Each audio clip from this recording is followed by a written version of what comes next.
अमरीकी सदर Donald Trump की जानिब से गजा जंगबंदी के एक और दावे पर अहले गजा का कहना है कि उम्मीद करते हैं इस बार ट्रंप सच कह रहे होंगे।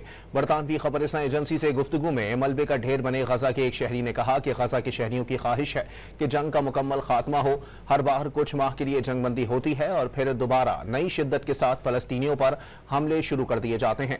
गजा के मकीन इसराइल की जानिब से फलस्तीनियों की नस्ल कुशी का भी मुकम्मल खात्मा चाहते हैं। शहरी ने मुतालबा किया कि गजा में तामीर नौ की जाए ताकि यहां जिंदगी दोबारा बहाल हो सके। खान यूनिस में एक शहरी का कहना था कि फलस्तीनी बहुत ज्यादा नाइंसाफियों का शिकार हैं और नाइंसाफियां और इंसानियत सोज मजालिम बर्दाश्त करके बहुत थक चुके हैं।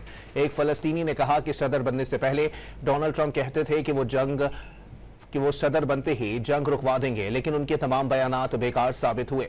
अब वो सदर बन चुके हैं और दुनिया ने देख लिया कि ट्रंप जंग रुकवाने के बजाय सिर्फ इसराइल के फायदे के लिए काम कर रहे हैं। एक और शहरी ने दो टोक कहा कि गजा के लोग अमरीकी सदर डोनाल्ड ट्रंप के बददियानती पर मबनी बयानात और ऐलानात के आदी हो चुके हैं।